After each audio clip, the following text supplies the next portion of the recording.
And we're live. Okay, so it's 4-1. So go ahead and let's begin. So, hello everyone. Welcome to our 29th recurring Platform and Treasury Council meeting. Today we'll cover governance initiatives, platform developments, and upcoming proposals.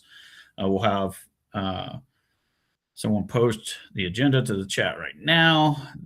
These bi-weekly meetings provide transparency into council operations, offer proposers a forum to present directly to council members and community, and maintain consistent communication across our global ecosystem. So what are we building? The Internet of Money. 7 billion people connected by mobile phones, yet unable to truly own and move money the way they own and move data.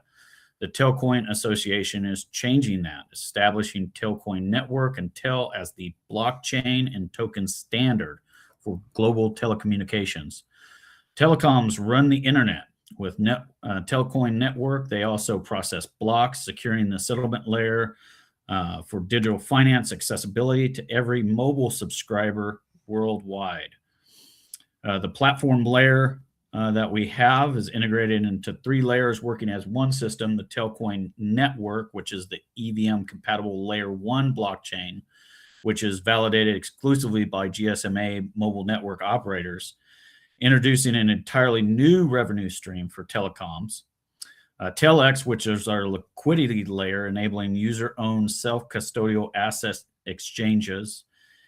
TAN, the mobile applications connecting users to blockchain financial services and each other.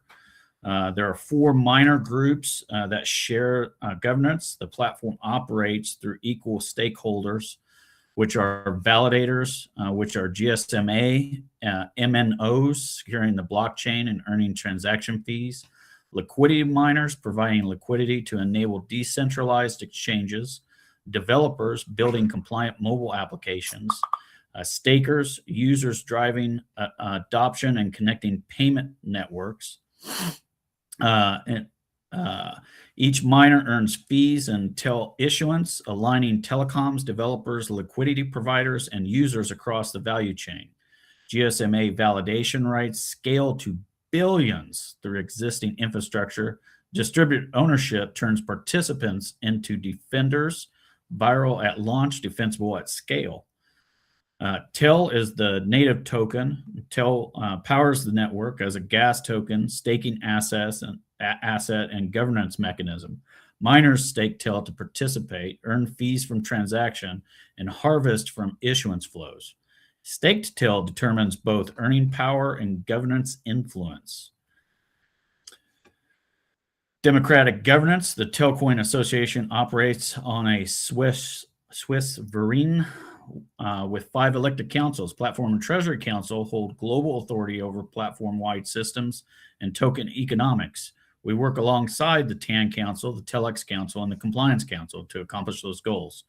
Our dual mandate is that we oversee sustainable platform provisioning, planning infrastructure, and collective goods, and responsible TEL allocation, regulating token distribution for miners to harvest based on production contributions. And now, why this matters? Every decision we make, whether we achieve our vision, uniting GSMA mobile operators and billions of users around shared blockchain infrastructure, where money moves like data, accessible to every mobile phone globally. Our commitments as elected representatives: we commit to thoughtful proposal review, consistent communication, transparent platform updates, and faithful execution of the governance framework you've entrusted to us. Now let's proceed with today's agenda. So we always begin with a recap of the last meeting.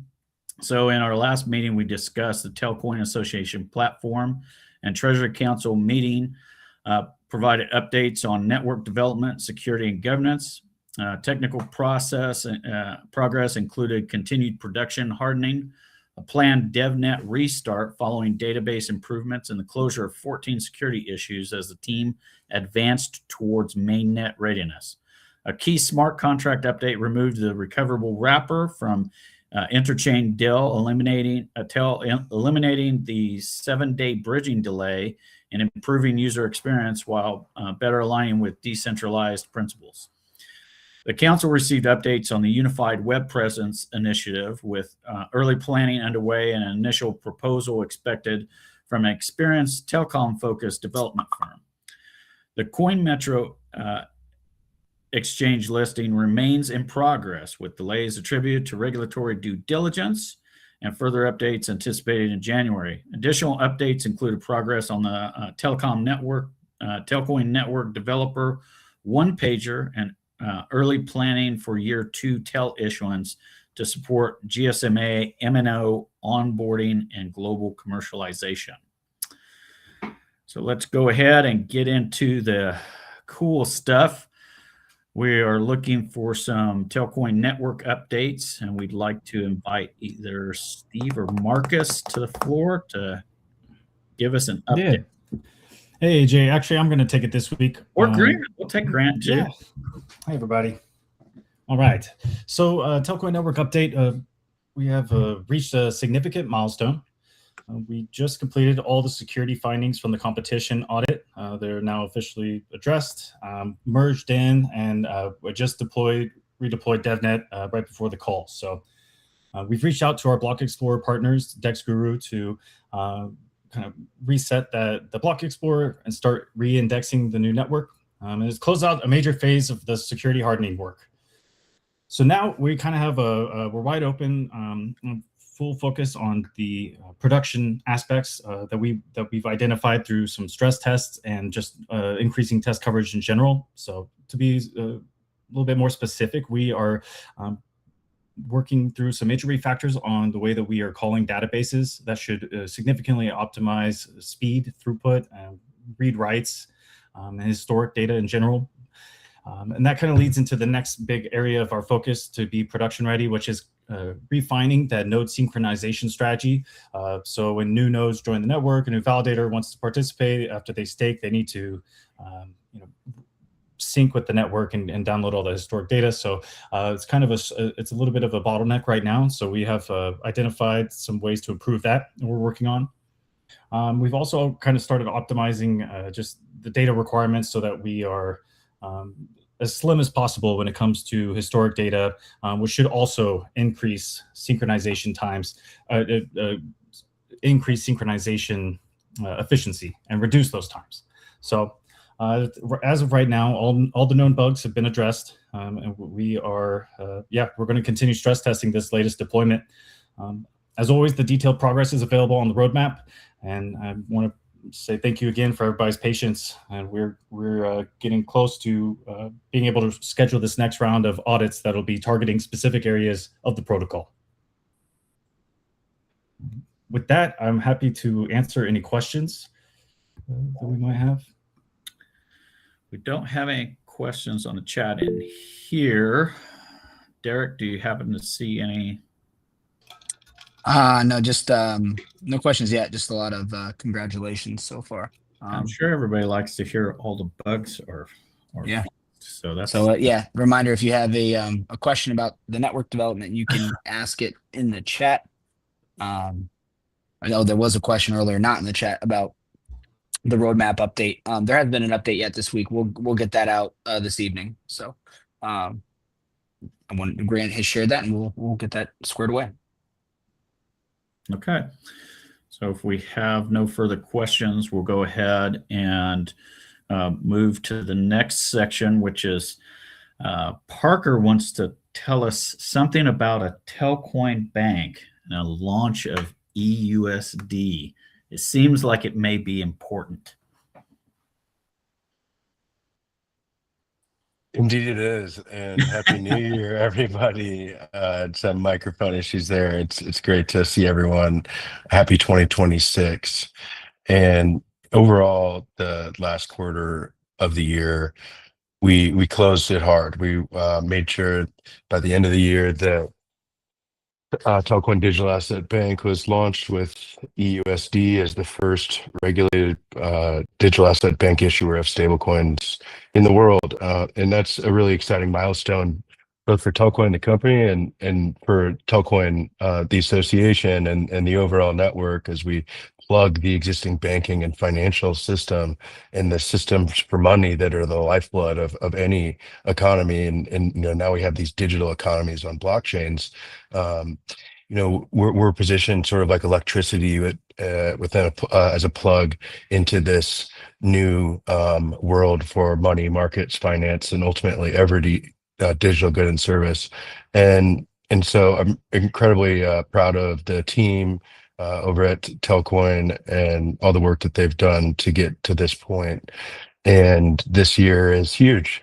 We've got the digital asset bank on the Telcoin side. On the association side, we've got Telcoin Network going live. And on both fronts, both from the perspective of the overall political environment in terms of institutions and the way that they view crypto now as this technology that people will use and operate on top of versus this sort of toy that they used to sort of view it as. It's now going to be sort of where everything is replatformed, and that's been pretty widely accepted by most groups. And so there's now a tremendous demand for the things that we've been, in a sense, you start trying to skate to where the puck's going, as the great one said. And we've really been trying to focus on getting the two areas of distribution that blockchains have historically been incapable of solving by creating this governance system that we are all part of, that empowers GSMA mobile networks as the exclusive validators around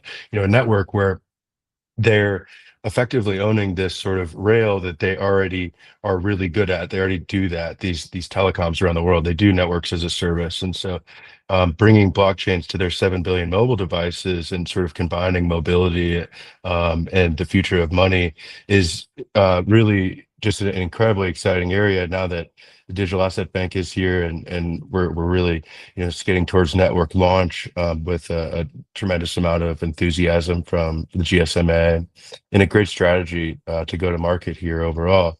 I'm just looking forward to a great 2026. So yeah, that's really all I have to share. Just an overall enthusiasm about the fact that we got granted at Telcoin the digital asset banking charter by Governor Pillen on November 12th, and then late in December we ended up launching the digital asset bank. So thanks everyone, and happy to answer any questions.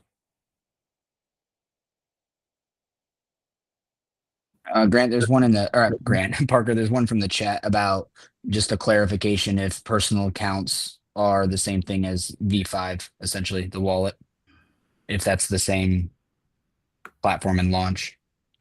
So you mean like, are you're talking let about me read it to you. Let me Telcoin? read it to you. Yeah, go Yeah, for ahead, the bank. please. So the question is, I'm sorry, let me get back up here.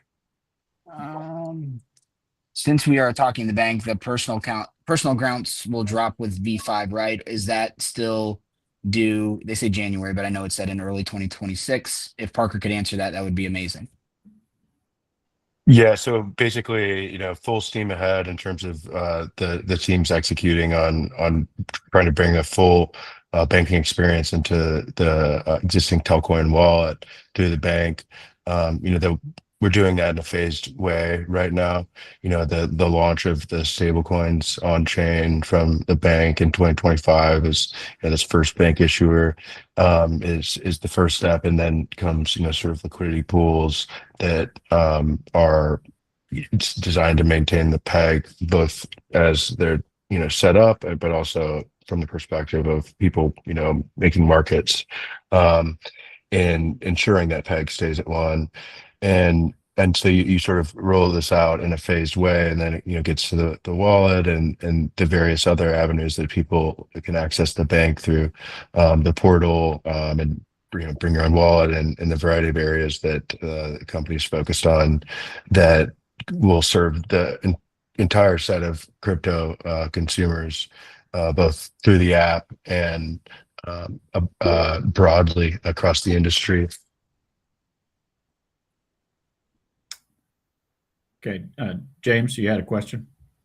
Yeah, Parker, could you speak to the and a lot of TEL fans asking questions about personal accounts versus business accounts and the phases. If you just could shine a little bit more light on like how that will look for, like Telfan keeps asking us about that. So if you could kind of explain that and maybe the rationale behind it. Yeah, so well, I would the first thing I would recommend is that everyone go to bank.telco.in and check out the website.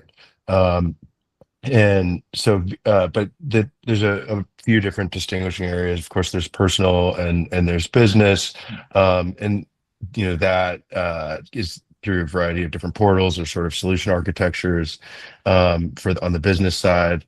And on the Telcoin wallet side, of course, which is the version 5 of the Telcoin wallet, is the ability to have dollar banking, connect dollar bank accounts tied directly to eUSD.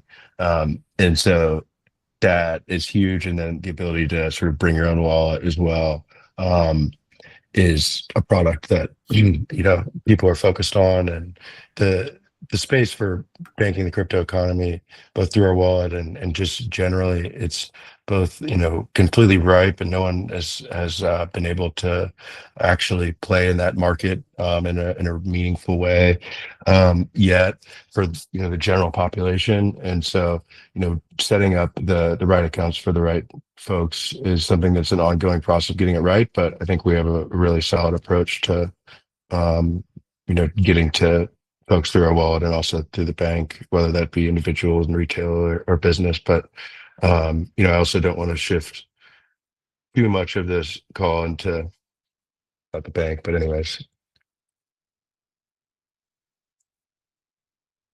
is that helpful or? Yes, thanks, Parker. Awesome. Do we have any other questions out there about? No, there were some network ones that came in late. We can circle back to those at the end. Yeah, we'll circle back to those. Yep, we don't need to go back. Yep, for sure.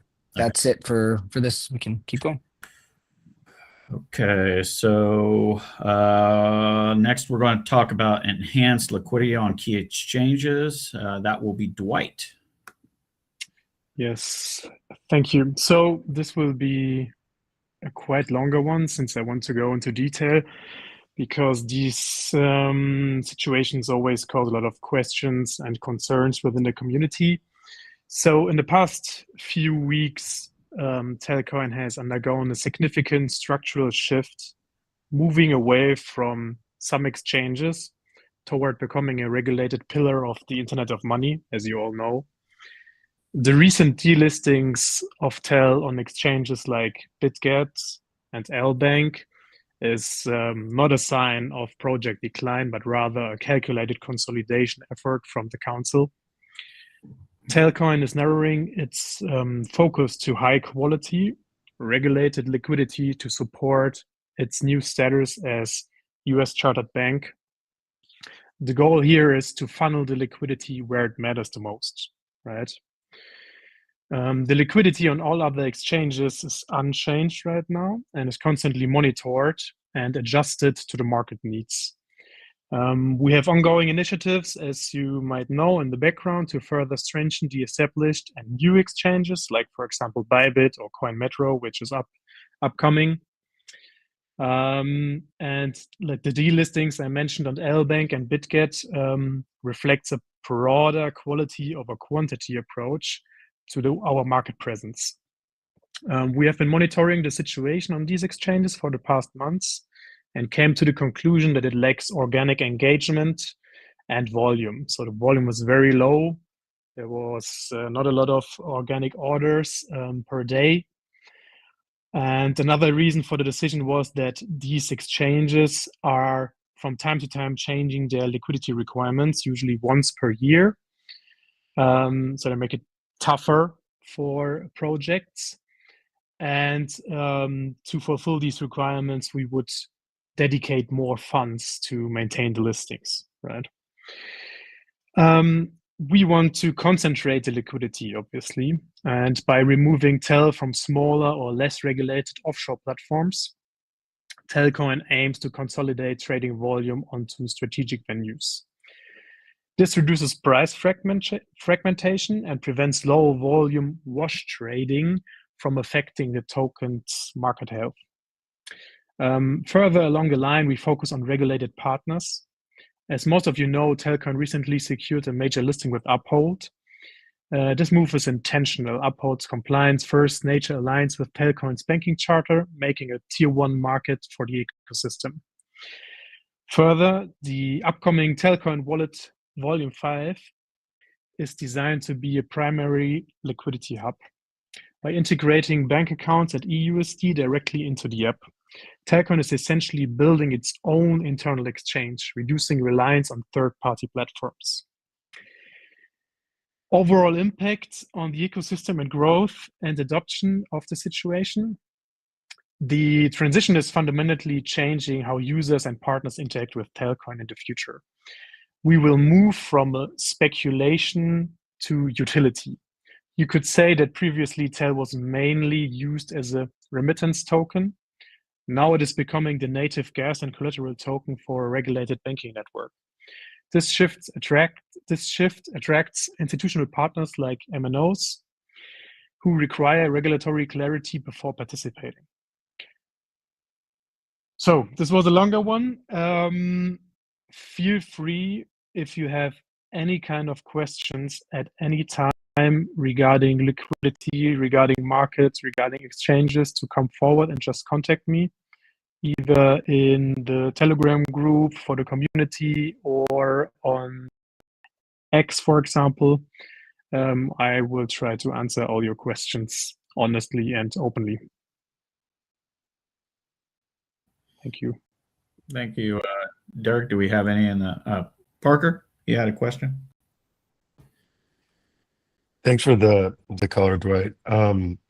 Couple questions for you. So the first one is, obviously anyone who's in crypto knows that the last quarter of last year was a massive blowout, starting with the October liquidation that was like an order of magnitude greater than anything in history.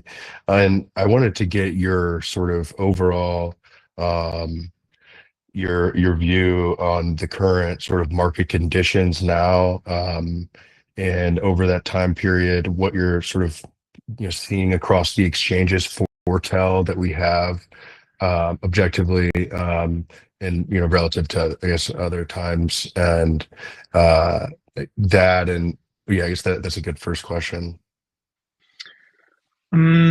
So from the current market situation overall, I mean, you all know there's a lot of fear in the market, and we are not really moving with the traditional financial market, which raises concern in the communities, all across all crypto projects, not only Tel.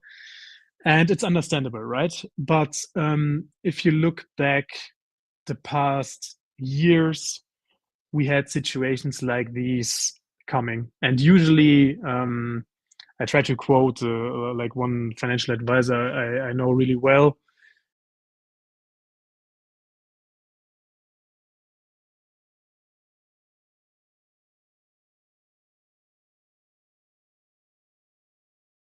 Political ones.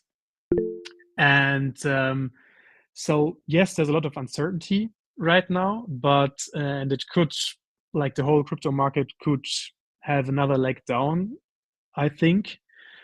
But like from a midterm, long-term perspective, like for the overall market, I think we will be back on track at some point, right? It might not be in January, might not be in February, but I think most of us have been following the crypto market for quite some time now, and we had these situations in the past.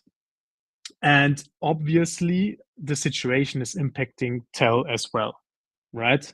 So we can't hide behind eUSD,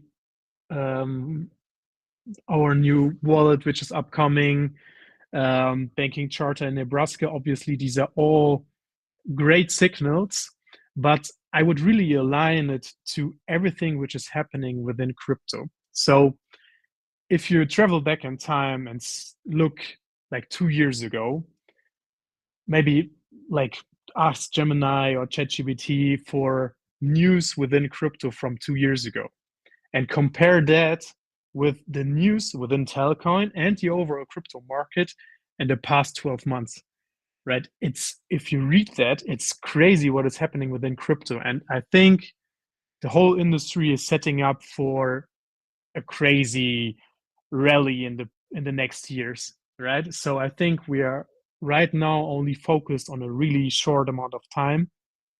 And what we are doing right now at Telcoin, I think it's the right move, because you see what is happening right now with more regulation happening worldwide, with MiCA, with CARF worldwide, like MiCA in Europe, with CARF worldwide. You have new decisions in the US happening to get more certainty in the market. And the market right now shifts to be more regulated, to be more transparent, to be more compliant. And like, honestly, who is like prepared as we are right now as a community and Telcoin to, as an early starter, to really, as an early mover, right? Regarding exchanges, like really narrowing down, obviously what we would need to do as a next step is with the eUSD and the start of the bank itself is to make sure the liquidity is where it needs to be. Because if we start moving and we want to have institutional clients, we need to have like a lot more liquidity, which is stable, which is tradable. So you don't want to have institutional investor, like, let's just say, putting in an order and have a slippage of 5%, right? So we need to make sure that especially the eUSD ecosystem is bulletproof and has a lot of liquidity dedicated to it, to make sure that everything goes smooth and we don't have frustration at that end, right? I don't know if that answered all your questions. Feel free to follow up.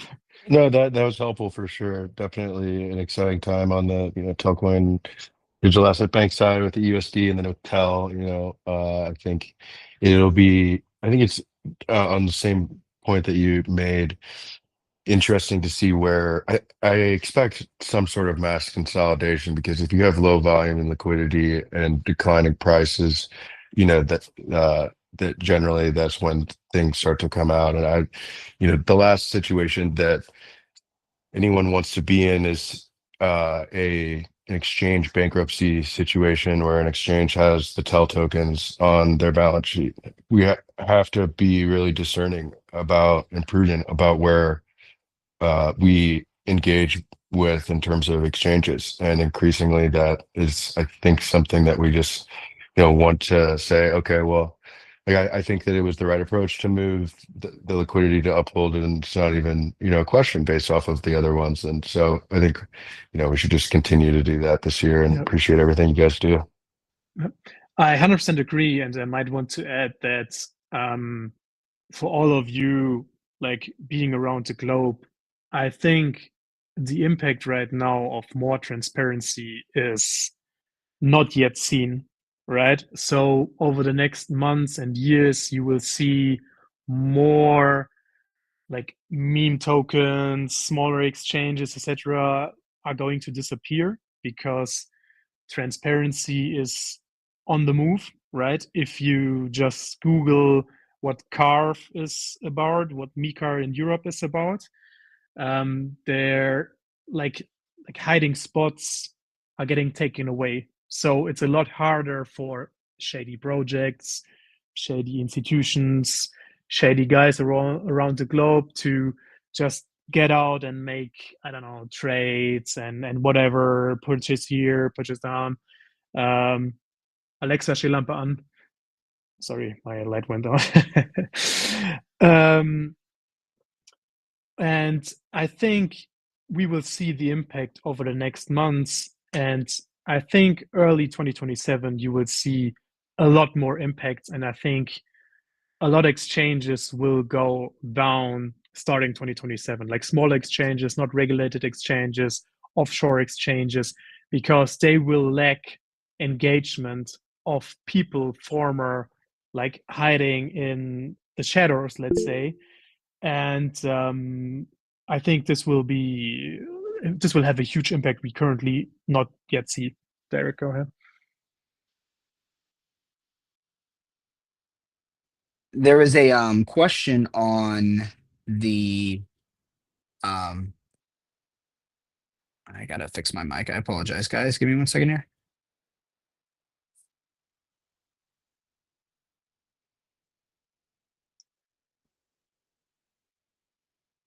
The one from Adam.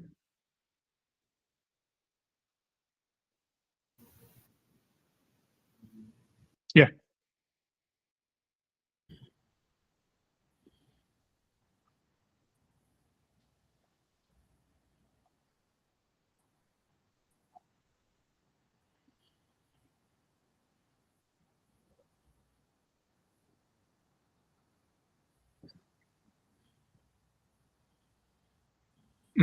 It's just a matter of trading mechanics, basically. You need to make sure that the pools are set up, and that's what we currently plan in the background as a team, that the liquidity is there where we need it to have. And then at the end of the day, it's just a technical aspect to keep the peg. It's basically it. Yeah.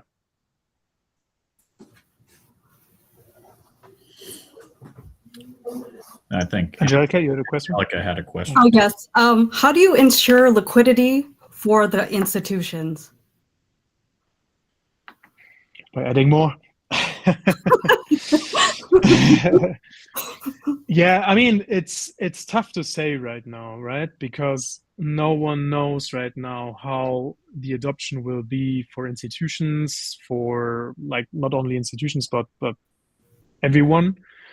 And it's hard to assume how much liquidity you need in total. And usually what happens with a lot of projects, you can't compare, but there are similar approaches across the past years. It's usually in waves, right? So you see new users, institutional users coming in, and then you need to step up the game and see, okay, if you see, for example, spikes, someone wants to trade, and then you see a spike of 2%, you need to act quickly and raise liquidity. So it might make sense to think about having like a backpack of liquidity you want to dedicate, and then like add it up step by step when it's needed. But it's actually a very fair and good point, Angelica. I will make some thought around it, and maybe we can come up with a proposal internally for that. That's a good point. Thank you, Dwight. Sure. Okay, if we have no further questions, we'll go ahead and move on to the next section. Thank you, Dwight. Dwight always gives us the metrics along with it. It's not just feelings, so that's always appreciated. So now we're going to talk about the TIP that dealt with unified web presence for the Telcoin ecosystem. That's going to be Nick. Hello. Thanks, Ari. Yeah, this is moving along well. Just to give a quick update on one of the proposals we've received around creating a unified web presence for the Telcoin Association ecosystem. As we move closer to testnet and mainnet, this is just a bit of a catch up if we have some new listeners on there. But one of the recurring challenges we've identified is fragmentation. Right now, information about the association, the network, developers, governance, and ecosystem activity is spread across multiple websites with different structures and user experiences, which obviously creates frictions for operators, developers, partners, investors, and the wider community. The proposal we're actively reviewing is an impressive UX and web development firm. Probably won't say the name of them just yet. And it focuses specifically on a research and prototyping phase, not the full development. But the objective is to define and validate a single unified entry point for the ecosystem, essentially one clear front door that connects everything in a structured role-based way. Their approach starts with discovery and research, engaging in stakeholders, auditing the existing ecosystem, and mapping real user journeys. And from that, they propose defining a unified information architecture and a clear paths for different audiences, all centered around a primary domain with a scalable subdomain model. A key deliverable of this phase is a clickable prototype, which allows a council to review and validate the structure before any build decisions are made. This helps ensure alignment, governance, readiness, and clarity before we commit to implementation. So at this stage, this is an update on the direction and the proposal under consideration. The intention is to gather feedback, assess fit, and ensure we're aligned on the need and approach before moving forward with any next steps. So yeah, overall, we're actively working on it. Had quite a few meetings and identified a very good fit for this particular project. And as I've said many times, we kind of touch on this on the last couple of platform meetings, but progress is being made. And I'm actually going to be back in contact tomorrow and hopefully another meeting next week. So we'll definitely have another update in 2 weeks' time on the next platform meeting. But the end of the goal is to try to align it with the launch of mainnet. So we've got time, hence why we're working really hard on it now, so we can be a few steps ahead. But yeah, that's the update at the moment.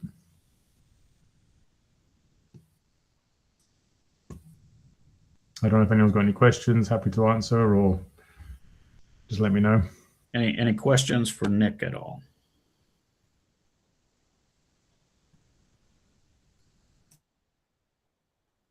Okay. I will say it was a pretty impressive presentation that we got from the one company. So we'll see where that goes. Yeah, we had Derek and I were both on the call, and I've put the meeting, the full video of the meeting, if any other council members want to catch up. But we were really, really impressed with they were so in depth with every particular point of the research and mapping out the user journeys and how the content will be and how it will align to all audiences and be very easy to navigate with a very advanced sort of universal search feature as well. So there's lots of exciting things, and yeah, very excited for it. Okay, so if we're done with that, we'll go ahead and move on to the next one, which is a TLIP or a TIP for establishing a standardized process for development task requests and assignment of TAO resources. So this is mine. Let me see if I can share it on the screen here. I can get it for you, Ari. I think I've got it. I may mess it up, but I don't use. You're good. Okay. So this proposal basically is around, and I've only had one set of questions, which I'm planning on trying to get an answer to tonight for BZ there, but this is basically around the development process and putting some kind of barriers around that process to where we're not doing development via Slack, right, or Discord.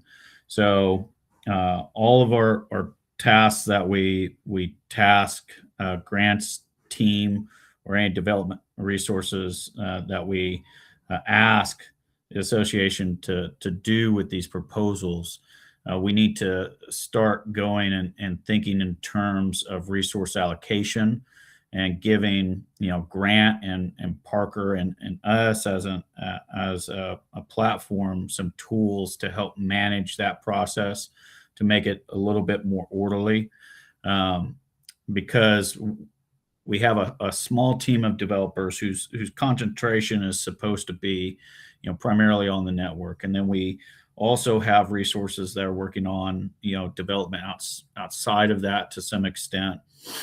So it's really about trying to get a hold on that process, establishing, kind of a process for saying when something is done, right?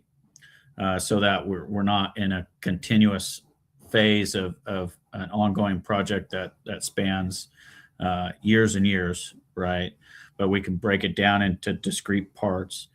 The questions that were on here and were about, does this apply, just to, the network, or is this mainly telex? And this would be basically an all-encompassing process, right? We should treat it as any other contracting process, because if it's a change to, say, the network, or if it's a change that involves contracts on the network that Grant's team can take, he still has to allocate resources to that. And those resources, just because they've been allocated for in a budget already for the year, doesn't necessarily mean that we can consume all of that, right? Grant has to be able to have resource hours to use his team on, and some of those he can dedicate to some of the things that we want done, but mainly they should be working primarily on the network. And then if we use resources outside of Grant's group, those are all chargeback situations. So we are paying for those out of the association funds. So as good stewards of the funds, we should go and try to put some kind of monetary hourly allotment to that, so that we can track that, right? And it's not just an open-ended thing where we get a bill at the quarter, the half of the year, that we're like, oh, well, we just spent a bunch of till out of the Treasury that we didn't know about. There was another question about, maybe we're getting too many processes in here because we have Slack and Discord, and we're on Telegram, and we have a bunch of automation processes running and stuff. And I agree with that. And this was mainly about creating kind of like a small, what we used to call in the military as a QRF, right, which is a quick reactionary force, to basically go and triage issues and have those issues within GitHub. And so this proposal is just opening up that conversation to have us discuss how we want to implement that, whether it's via an integration with some of the tools that we already have to automate, putting up a Trello card, and then that creates a GitHub issue. And then our triage team can kind of triage those things and help kind of Grant say, like, hey, these are the things that we need to have done, or these are all similar things that people are reporting that we need to have done. And then Grant can go and take those and assign those out either internally within the small team, or he can say, like, hey, we need, something to, go and utilize an external resource to fix this bug in Telex, or do this update for this process in Telex, and whether or not that's in or outside the scope of the budget that we already have for the year, right? So we know if we need to okay paying for something. Grant should have priority over saying, what gets priority as far as within the queue of work and everything, because obviously there are things with the network that we don't technically may see as far as issues or problems that may come before an update to something else within our purview. But then we should have that discussion with Grant and the teams to go and help, that development team go and scope out exactly what we need, so that by the time it goes and reaches the phase that we want a feature or something developed, we have mapped out, okay, this is, kind of like what we want, right? That way, when we hand it over to the developer, it's not, a huge back and forth of rework being done. Let me try this. Okay, we'll do this. It's more of a flow of, okay, I see what needs to be implemented. I implement it. I've tested it. It works. Let's have you test it. Okay, let's have you sign off of it. Okay, it's done. Let's close this issue. And I know that GitHub is a developer resource, but that'll be the easiest resource for the developers, to utilize, to go and handle those, because they can tie those things to PRs and to commits and stuff, so that they can track what's being done, and they could, do reporting or whatever on what exactly they've done for the year, right?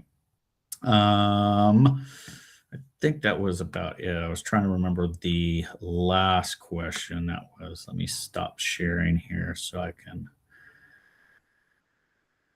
flip over to the other screen and see what the last question was on there that BZ had. Yeah, and it was, would be pertinent to discuss areas of opportunity in our current workflow as described by Andrew in his proposal a few months back on restructured positions. So, yeah, I mean, this is just the starting point of that discussion. We should go and try to tighten this down, right, to where everyone can agree that, hey, this is a useful process. Grants feels good about it. The rest of the development team can feel lukewarm about it, but at least Grant can feel good about it. And then we can feel good about it that, we're being good stewards with the resources that we, have available to us. That answered my question. Thanks, Ari. That was, helpful. Thank you. Okay. Do we have any other questions about that? I figure, we'll go and try to refine this over the next couple of weeks and try to, get this kind of tightened down and into play going into this new year, especially with like the network coming up and everything. I'm sure Grant's life will become way easier and less stressful, and he'll have tons of time to, do everything that we want him to do. Yes, and thank you, AJ, for putting this together and thinking through all this. I'm really excited to get this across the finish line and think through this. So I think it's an important initiative, and it's it'll definitely help. Okay. No development questions on the channels, Derek? This is like the most exciting stuff for everybody online. Not the bank, not any of that, the development process. No, nothing yet. I'll let you know if anything comes through, though. Okay. So if no questions, then we'll move on to the Telcoin podcast and ambassador program for enhanced community engagement. I think we just wanted to talk this one over. Let me bring that. If you can share that. Yep, give me one moment. I'll bring it up. That way I can. We've got the community member who. Oh, do we? Okay. I invited him. He's in the chat. I'm not sure how to say your name. Is it Akaler? He's in the chat. You could just say AK. That works. AK. Sorry, there you go. Hey, everybody calls me AJ, so it's just AKA. Nice to meet you guys. So just to kind of give it an overview from a 5,000 foot perspective, kind of the goal was initially when I proposed this back in September was to kind of enhance the YouTube channel for the Telcoin Association YouTube channel and kind of do like a 1-2 punch between adding a podcast to kind of help with more frequent updates and more simplified updates from rather such a technical perspective, as well as creating an ambassador program to kind of get more organic marketing and growth among the network, as far as trying to get more people engaged, sharing more YouTube and podcasts. But that was the goal, as far as creating a podcast, getting people to come on there weekly, whether it be Parker, BZ, Paul, other members of the Telcoin organization, as well as community members that decided to um, participate in the ambassador program.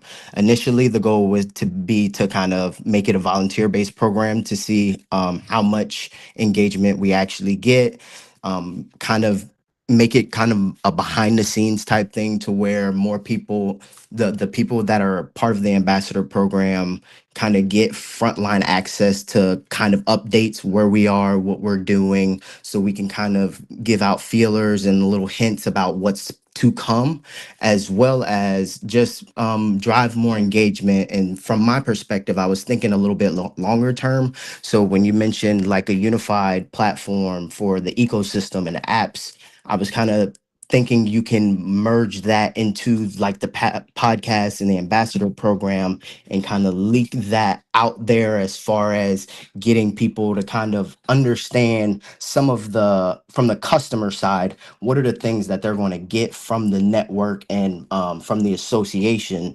Because when you think about some of the larger networks like Solana and other things, they have a lot of additional resources that their customer base can use and access to kind of drive more organic growth. And as we all know, word of mouth is the best form of marketing. And so getting their friends to see, hey, you got to check this app out on the Telcoin Network. You can do this, that, and the third, to kind of just drive more viewership, more users to kind of come on board and kind of help that to bring more people along, as well as just kind of, I would say, build the network more authentically. That's my goal long term, and just kind of give more people more access to different things and different information.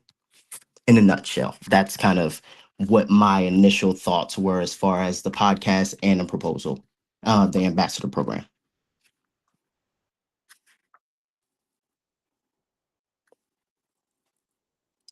So if anyone has any questions, I can go into more detail about other things. If not, Yeah, do we have any questions, Derek, coming across?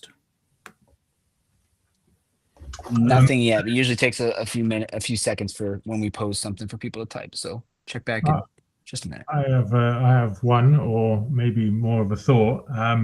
I mean, all of this, obviously, you know, it can be very beneficial to getting more information out there as well. But since mainnet is not quite live yet, is this something that we would think about maybe closer to the time, or it's just a question, or would it be beneficial, you know, doing something like this now in the lead up to it? well, the initial thought process was right around when Storm was hired. And so initially it was kind of the help on the marketing aspect, because there were a lot of people that were kind of anxious, waiting for updates, looking for updates, and kind of just felt like they were in the dark. So that was the initial goal. Since we've had Storm, that can shift a little bit, as well as when you're thinking about the ecosystem side of it, any consumer apps that may come on board, or apps that people may have that may be available now that people may not be aware of, would be a good thing to kind of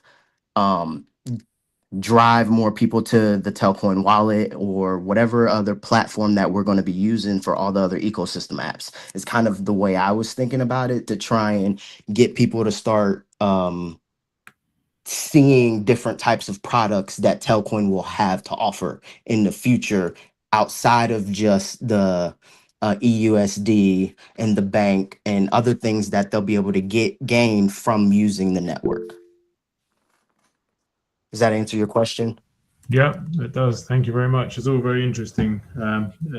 We'll probably we will discuss it further within the council, that's for sure. And we apologise that it took so long to get you up on stage, but it's been a busy period. But thank you so much for doing your presentation.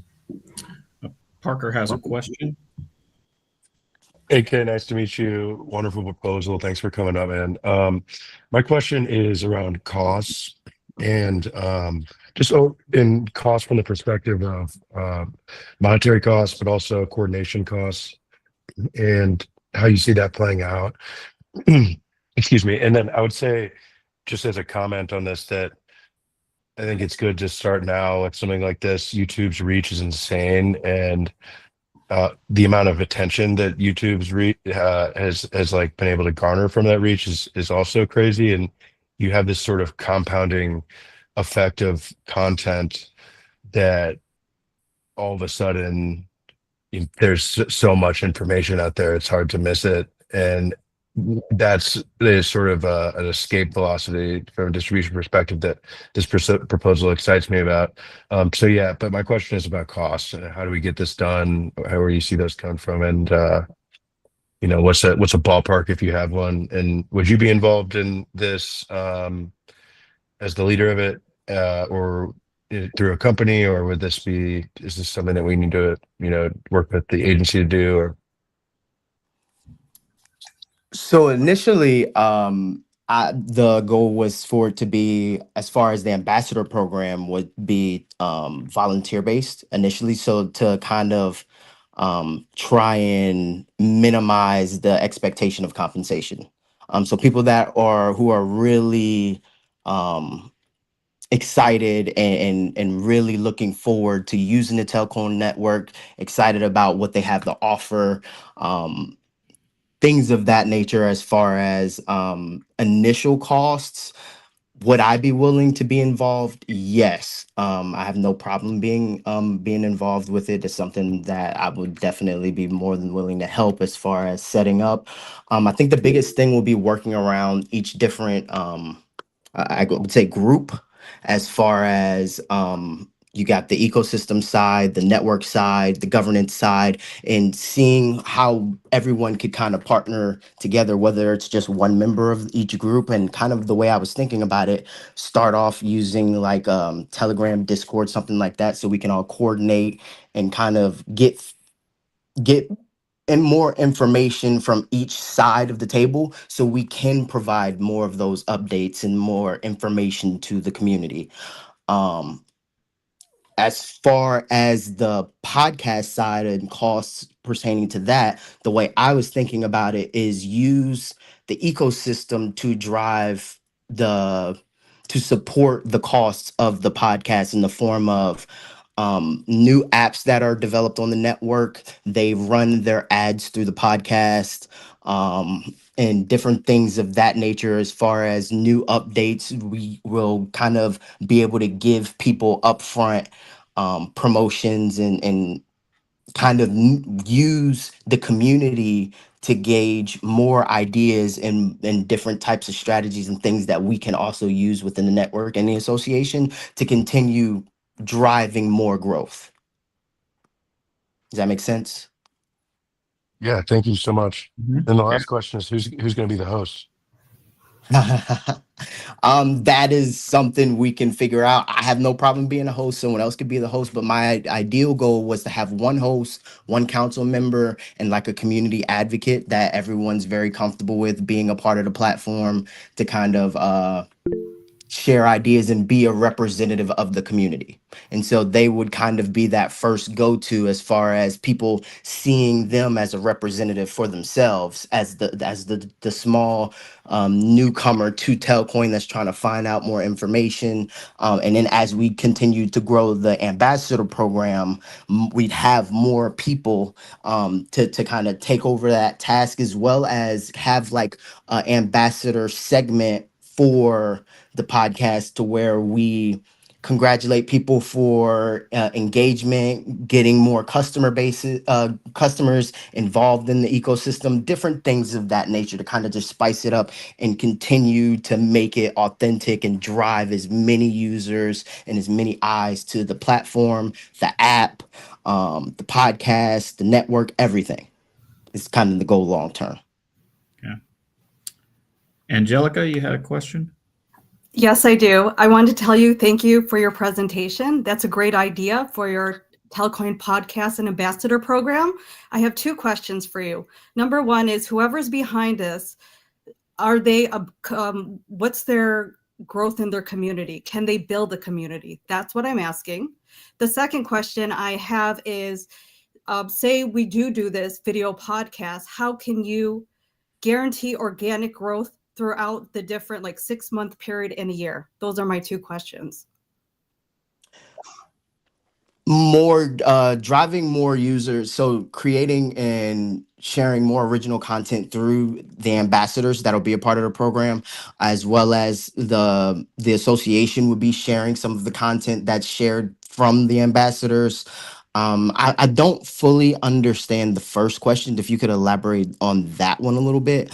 But how we would continue to drive more focuses, like do AMAs, virtual meetups, maybe start doing small little local events in different places, different types of events that would keep our user base and our customer base engaged, that they want to participate and be a part of the program. Because when I think 12 months down the line, the entire point of crypto is kind of to put it in the community's hands. And so to bring as many different avenues and possibilities to kind of highlight the community, highlight the ambassadors, highlight the people that actually genuinely care about the network and the association and everything that we have going on, would kind of promote and bring more of, I guess, camaraderie around the network, and people will want to be more engaged. Because again, like I said before, word of mouth is the best form of marketing, always has been, and in my belief, it always will be. You'll take more of a suggestion from a friend of yours than you would from something you just see online. Just kind of the way I was thinking about it. And as far as your first question, Yes. How have you built a community before? That's what I'm asking. oh, have I built the community? Or No. whoever's doing this yes, that's what I'm saying. My question is, what's your process to build the community organically? I would have to think through that some more. I have not personally built a community. I've just been a member of the Telcoin community personally. But that's definitely something I'm willing to think more about, as well as take some suggestions toward. But no, I have not personally built my own community. Well, thank you for your proposal, and thank you for answering my questions. Great No job.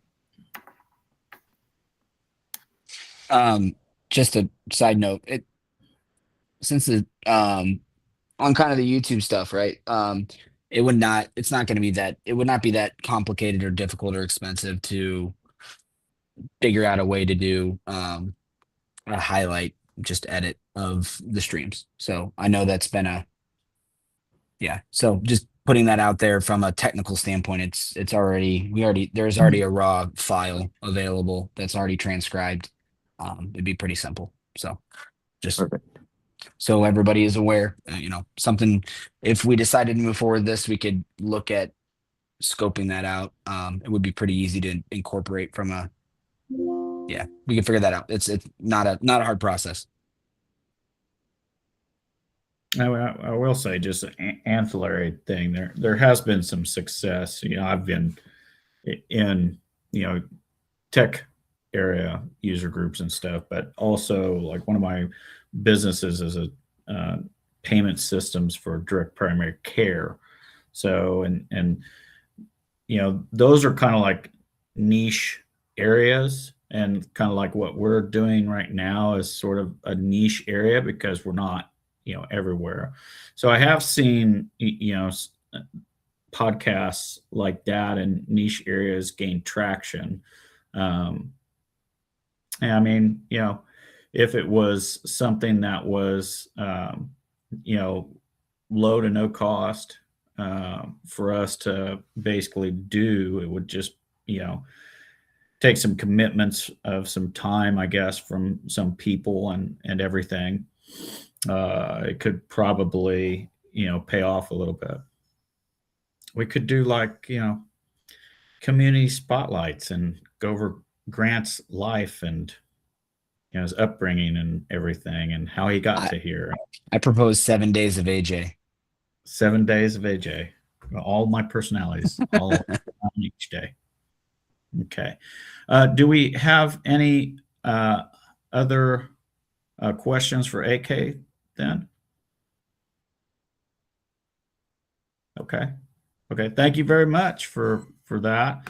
Go ahead and move I on. have a comment to make. Oh, comment. Just for everybody. So I will say that AK and I think Boogaloo are the only two community members that have recently submitted proposals in the last 6 months. So just a reminder to everybody, this is a good example of community member thinking of something that'd be helpful and coming on to talk about it. You don't have to be, just like AK doesn't have to be the one doing this, right? It's just an idea to bring up for us to vet and go through, right? So if you have a great idea, submit a proposal, come on and talk about it. Please, all ideas are good ideas. So just wanted to say thank you for doing that. It's very, it's the whole point of this process, the whole point of the governance process. So thank you. Yeah, because I think Steve and Andrew have had a lot of success with their TelFam chats and stuff that they've had. It's very laid back, kind of, that's more of the kind of like the whisperings and type of stuff, but it might be good for us to have something, maybe somewhat more formal, maybe not stuffy, but, So, yeah. Yep. No, there's definitely value in it. I agree. Okay. So next up is Telcoin in the media. Adam. Hello, hello. Hey. First off, Happy New Year, everyone. So it's been an incredible few weeks as we've watched Telcoin basically step into the spotlight in the way we've all been waiting. It's not just tweets and community chatter anymore. This is actual serious media coverage, kind of credible publications, interviews that are genuinely just shifting narrative around what Telcoin is, where it's going. Telcoin is showing up just pretty much everywhere. So just to give a quick run through, let's start with Paul's interviews. So first we've got Crypto in America and then David Gokhshtein. If you haven't heard of these, please, we'll post the links below. Go give them a watch. Both are extremely strong and they've landed the message clearly. Telcoin isn't just another crypto company. It's a regulated, it's forward-moving fintech, and it's now operating as a digital asset bank. It's doing something genuinely historic with eUSD. The Gokhshtein segment especially cuts through the noise. It makes it obvious Telcoin isn't waiting for the future. It's actually building it. We've also had Parker on interviews on YouTube, which really gives kind of great context on the bigger picture. So this gives more like the why, the structure, how Telcoin is thinking about scale, governance, trust. If anyone hasn't seen it, 100% please go watch it. And what we have seen that has been the most interesting is essentially the way the media started echoing what we've been saying internally and within the community for a long time. Telcoin has entered the digital cash era. So we're now seeing coverage from Business Wire, kind of altcoin buzz. You've got Stablecoin Insider, Coin Central, Coin Edition, Blockonomy, FinTech Finance News. There are so many I could keep carrying on. And they all approach the same thing for this launch very differently, from Telcoin being the digital asset bank, launching that, and also eUSD. The conclusion is basically the same. Telcoin's leading the charge in connecting real-world banking with digital assets. So this is just phase one. There is a lot more from all that is Telcoin throughout 2026 and beyond. So I'm speaking from myself, but as a whole here, we are all, I would say, excited to see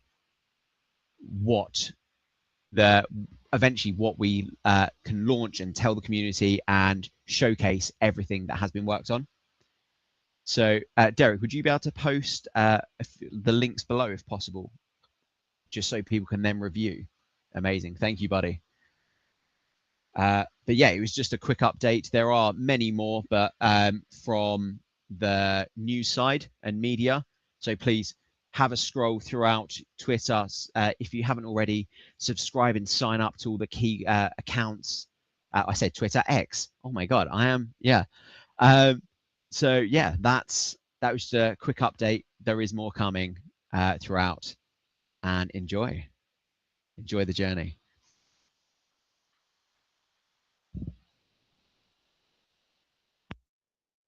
Do we have any questions for Adam here?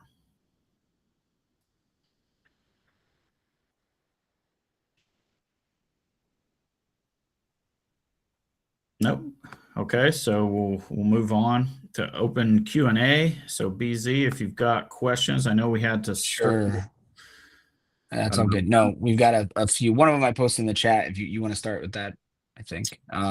So Grant, we've Perfect. got some questions for you. So they're asking, are we,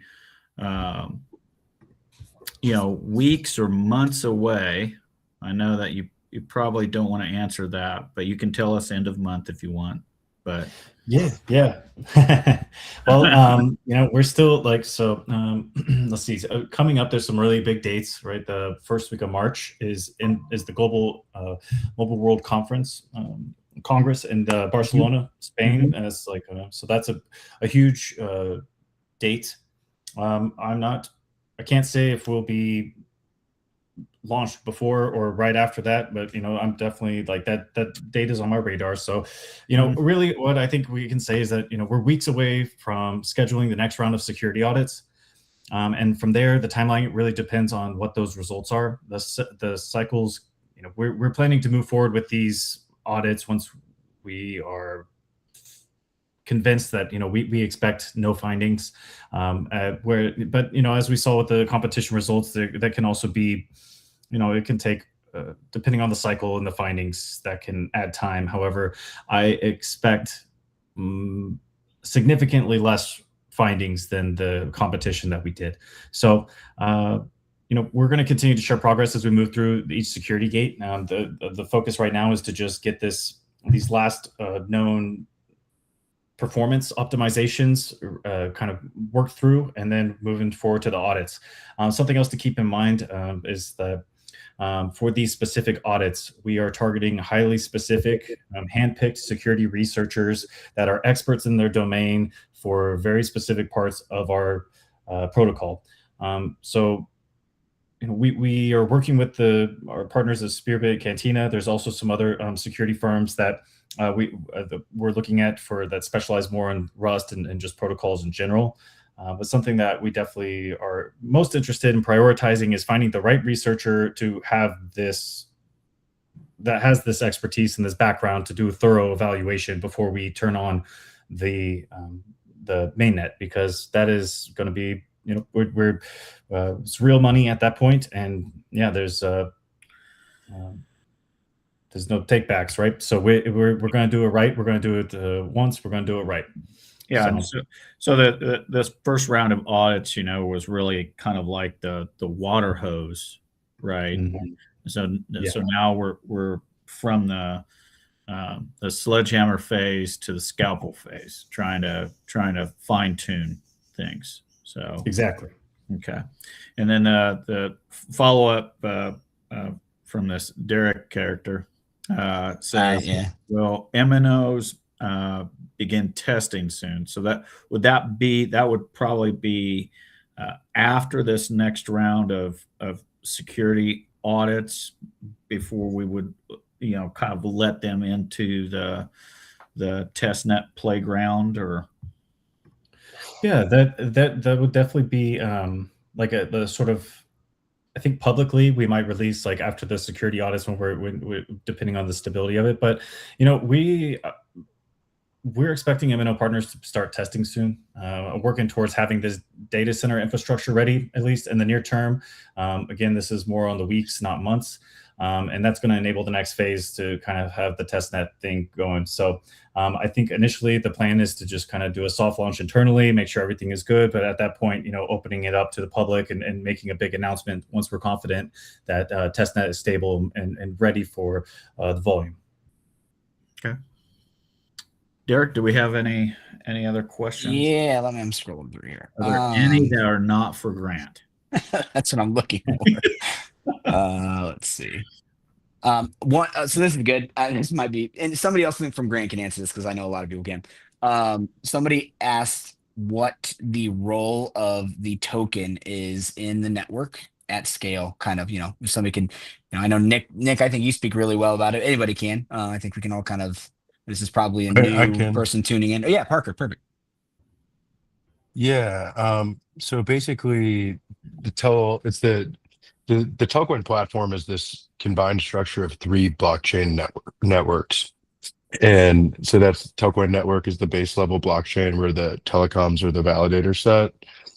Then there's Telex, which is where the exchange markets are. People provide liquidity to those markets, earn fees, earn rewards.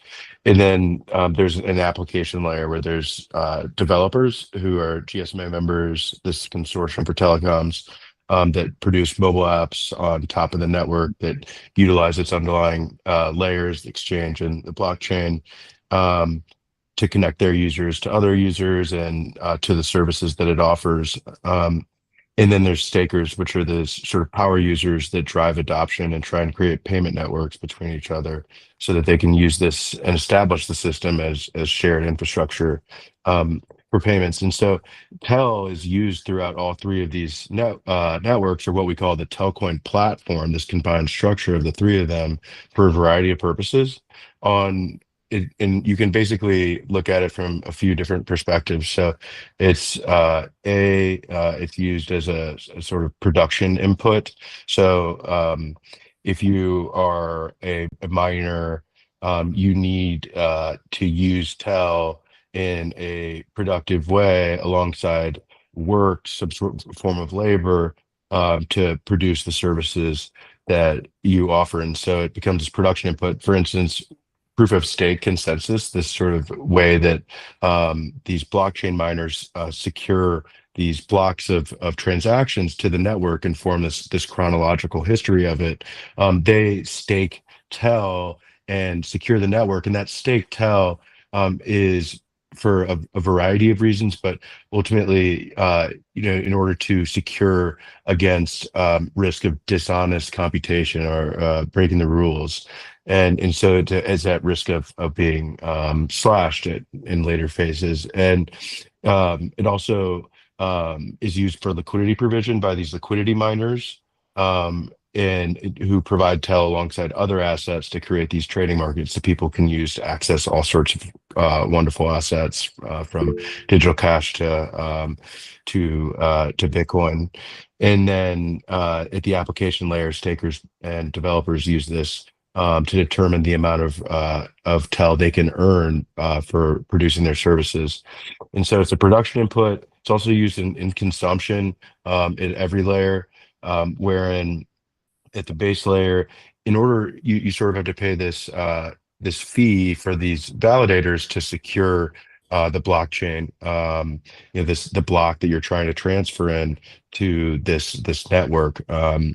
And so it's used to enable you sort of like a toll fee to access block space in order to transact your assets. You got to pay a little bit of Tel to do that. And what happens, interestingly, within our protocol design, big shout out to Grant and team, is that there's a regeneration mechanism where a portion of the Tel that is earned from each block that people have used to transfer their assets is destroyed, and then it regenerates to the Tel Treasury, this primary source of where the Tel emissions that all these miners harvest come from. And then so it's consumed, at the exchange layer to interact with the other Telex markets, because Tel is a critical component as a sort of liquidity bridge asset across that network. And generally can be used as a commodity good on the internet that can be transported electronically anywhere in the world. And for any number of purposes that people determine. And the last one is for political power, governance power within the association.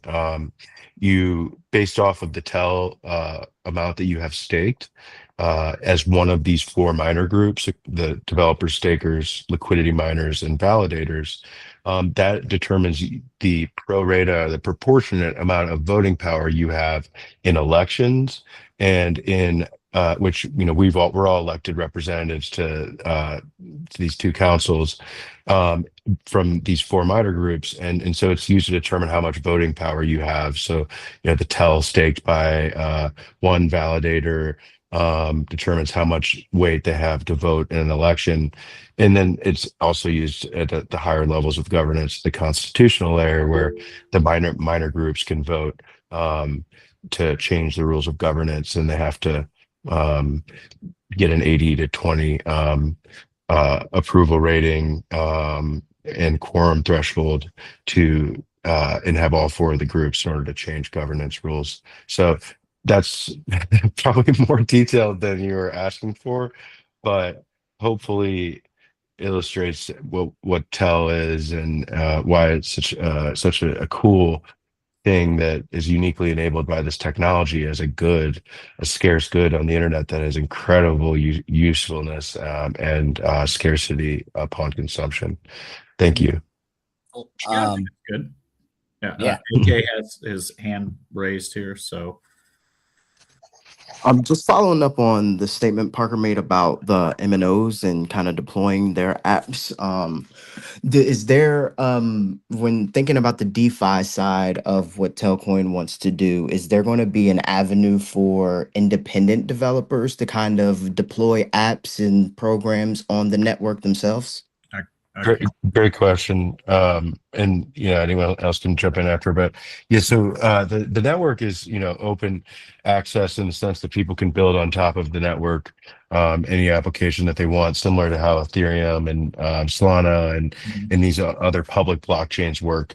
It's permission from the perspective of the validator set that secures the blockchain, but from the people that build on it, anyone has access freely. And so the key distinction is that developers that are building services, developers who are not a part of this GSMA consortium, who are building services on the network, don't have the right to participate formally as the minor group known as application developer, which we've got a few of them that are planning to build on Telcoin Network that have already announced, and Telcoin Holdings is one. And so I actually lost my train of thought going down my endless segues, but can you get me back where I was? Yes. Yeah, So only it's application developers can earn Yeah. rewards, but there's Yeah, a public okay.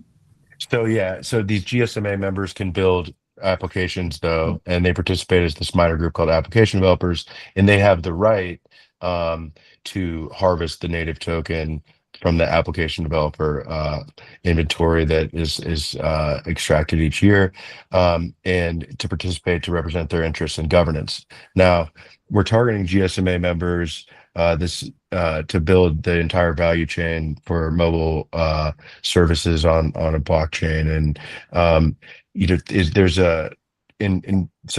there's 2 things there. One is that anyone can build, but not anyone can earn and vote. But anyone can become a GSMA member and build and vote and earn Tel rewards. And so there's this sort of level of reciprocity wherein we could drive a really awesome initiative within the GSMA to further our involvement and relations with them by having developers go and build or become GSMA members in order to build on Telcoin Network and be a developer and have those rights. So it's anyone can build, but you need to be a GSMA member to earn rewards. And that's the only distinction, AK. So Perfect. Thank you. okay, do we have any other questions? I got one follow-up for you. I'm going to combine a few together for Parker when he's talking about the network. Okay. So a lot of it, I'll summarize it by saying, is there any concern about competition for what our target market is with the network? And essentially why is our deployment or use case or market, our network such a unique use case? Yeah, no, I mean, I think it's a wonderful question, and it speaks to a variety of different areas on a relative basis across the competitive landscape that I'm happy to sort of examine and describe from my own perspective. So generally, when you think about smart contract blockchains, you think about a validator set that secures the network, and probably a regimeless entity structure, if any, and sort of one miner that earns the rewards and the native token. And so we've built this platform that, and usually those are completely open access. Anyone can be this, what is generally the minor, either proof of work or proof of stake sort of validators, like on Telcoin Network. Um, and in our case, we're looking at this situation and saying, well, look, there are any number of different open source blockchains that anyone can copy and paste, and therefore thousands of them have created this sort of paradox of choice, right? The paradox of choice being there's so many choices that it's impossible to make a choice. And so basically, you have these thousands of blockchains that have no reason for there to be a standardized adoption for them by a large group of actors that are suitable to building that. And so what you have is these networks that are sort of like retail driven. I was at Money 2020 in Vegas the other day, and someone just came out of the woodwork that wasn't there, that got escorted out from this random blockchain that was like, you gotta adopt this. I'm not going to say what it was, versus like an institutional grade system that's connected, to billions of users. Like, how do you get the best set of institutions to adopt your system, right? And you empower them by aligning them. You empower them with ownership rights over earning the native token, and align them around the same structure. So relative to crypto, we have this system wherein there's a alignment of telecoms all around the world who have exclusive rights to validate the network, and then therefore incentivized to build on it and to secure it and to launch their applications on top of it. And so that's the one area that's critical from the sort of permission validator set, is we're trying to align them so that we can harness their reach to get distribution to billions of mobile devices. And then the second sort of area that's really critical, you have this disruptive force to the existing public blockchain space. When you look at the sort of so you have distribution, but then you need defensibility, right? You need people to stay there. You can't just have an airdrop mainnet launch chain that everybody goes and yield farms. And now I'm getting into the vernaculars, but and then they all leave once they get that done. They need to stick around, and the way you do that is you make formal ownership rights over the with all of the productive actors across the full platform stack for a blockchain network, and that just means empowering them with ownership. So the entire value chain owns the system. They can earn the native token. So why would they go anywhere else where they don't have the same rights as a system where they do? And so those two areas are really critical. And then when you look at the existing sort of enterprise blockchain industry, where they're targeting existing institutions, I see food companies that are participating as validators. Like, do you think food companies know how to operate networks as a service? Like, no, that's not their thing, right? But there's nothing wrong with it, but it's not targeted enough, right? You need true industry alignment, and you need the right people participating as nodes. And so then the last area is relative to, let's say, a telecom launching their own layer 2 or layer 1 or whatever. Instead of every telecom in the world, who have tremendous networks of users and technology and similar services, they effective, like, so basically, you have this sort of like once again lost my train of thought. You have to forgive me. But basically, the last. Oh yeah. So relative to the existing institutional sort of enterprise one, you have a real institutional fit for the blockchain, and then replatforming the existing sort of mobile financial services and otherwise industry on top of this.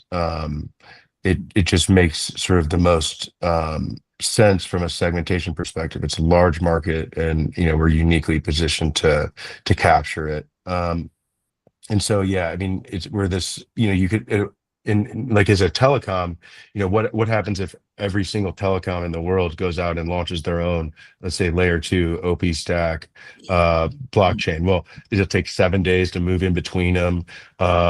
And they'll be the only ones earning from the network. They can't earn from this sort of global economy that's leveraging their network. And instead of that, why not put all of them on the same network so that all of the financial system, and ultimately, ideally, this sort of alternative financial system that's conducive to, banks as well as telecoms, because that's a more of a fit for them too.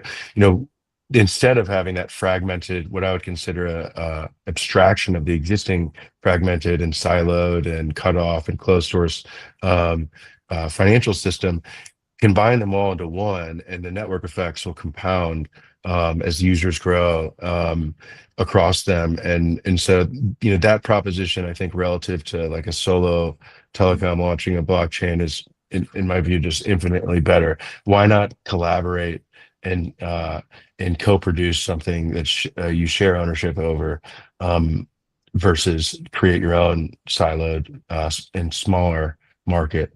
So that's kind of the thinking around it. I mean, the fact that the founding member is also a digital asset bank, the existing banking system is completely cut off from this technology, and to have a founding member that's where I work and is separate from the association, but integral and working very closely within it to power this internet of money. I think you just see a crazy set of opportunities where we've solved the distribution problem and solved the disconnection from the financial system to unlock this stuff for the internet of everything. So yeah, that was my long rant, but hopefully it got someone stoked somewhere around the world. Big shout out to whoever's listening. I know I skip my words a lot. I could dovetail on that and say that, for years, I work in a lot of different verticals, and, for years you could see kind of the writing on the wall that we were going to a place where we were going to have industry specific blockchains, right? Because every industry has kind of like their set of norms and regs that they live by, right? So it makes sense to kind of coalesce around that kind of industry specific realm. And, if you're talking about this, we all have basically computers in our back pockets now that have more processing power than what, I started out with years ago. In desktop. So, I think this is probably the biggest industry platform to kind of get involved in. And my pitch to developers, right? Any developers that are out there is, one of the key things with you think you have a new idea that you're trying to get across is breakthrough, right?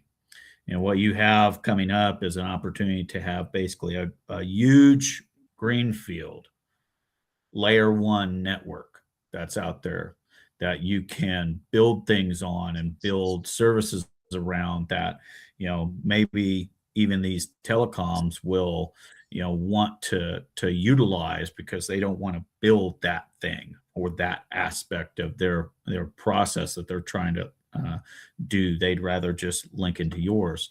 So if you're out there as a developer and you're looking for, hey, where do I put my time and energy and stuff, I would say, hey, give us a look, because I've already got companies looking at this to try to figure out how they can utilize it.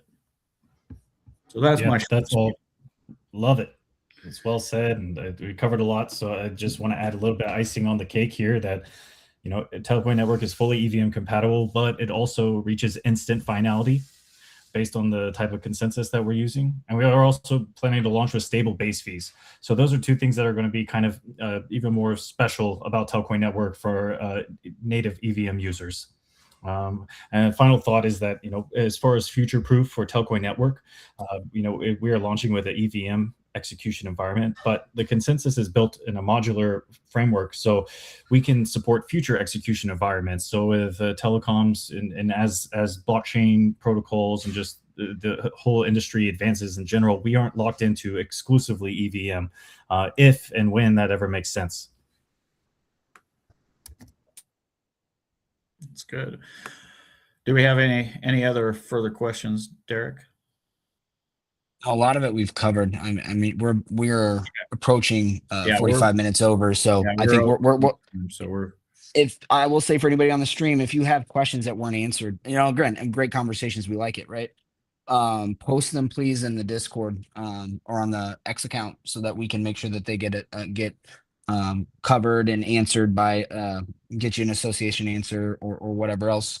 I also will remind everyone if you want to go back and rewatch this, they are posted. They're live on YouTube, so and then categorized. So you can always go back and rewatch the replay there or on the X account. So there'll be a kind of a TLDR in case you missed it, posted tomorrow or later tonight. And yeah, I think it's a good spot to end it. okay. So now we'll close up next meetings. Our next dates are January 22nd, February the 5th, and February 19th.